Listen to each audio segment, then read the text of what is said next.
Hello there, Father Diego here with the Gospel of the day. Today, October the 4th, we celebrate St. Francis of Assisi. Yoo-hoo!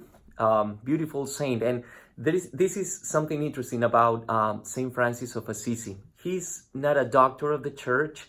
He's not a martyr.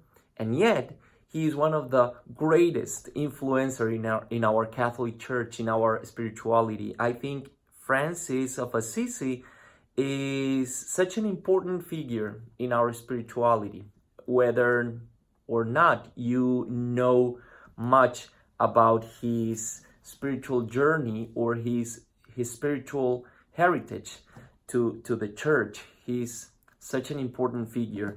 So happy feast day to all those who love Francis of Assisi. And we read the Gospel of Luke chapter 10 verses 13 to 16.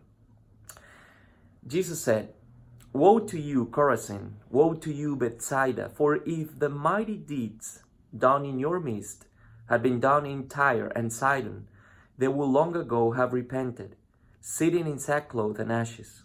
But it will be more tolerable for Tyre and Sidon at the judgment than for you. And as for you, Capernaum, will you be exalted to heaven? You will go down to the netherworld. Whoever listens to you listens to me. Whoever rejects you rejects me. And whoever rejects me rejects the one who sent me."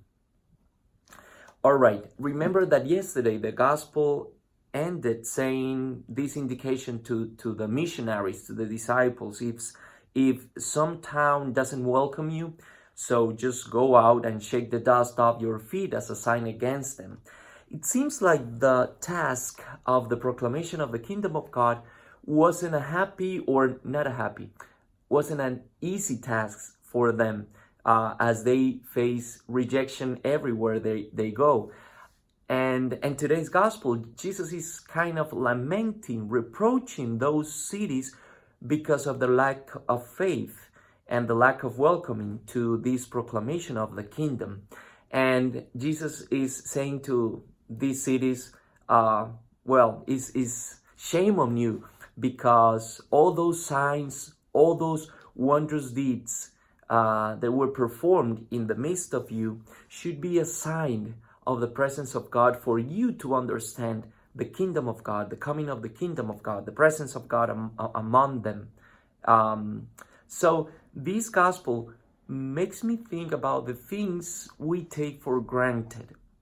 How many things in our daily lives, things, situations, people, we take for granted.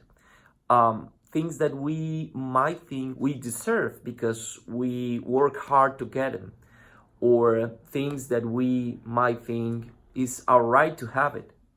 But on the contrary, I think this gospel is inviting us to have a different attitude of the many things we have around us, especially the manifestations of God's love in our midst, like, again, people, gifts, a beautiful sunset, the new day we received today.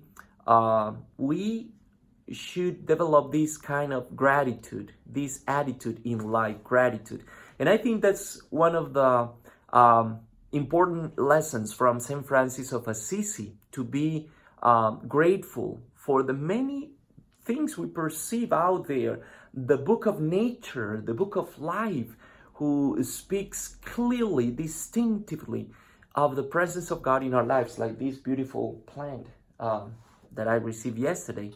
So because of this feast, I want to end up this meditation with this hymn of the Prayer of Peace from St. Francis of Assisi.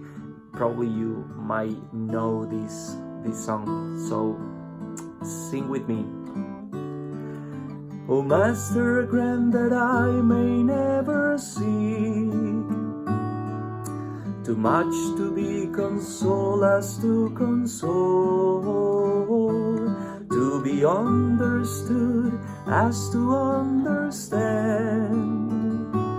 to be loved as to love with all my heart. Make me a channel of your peace,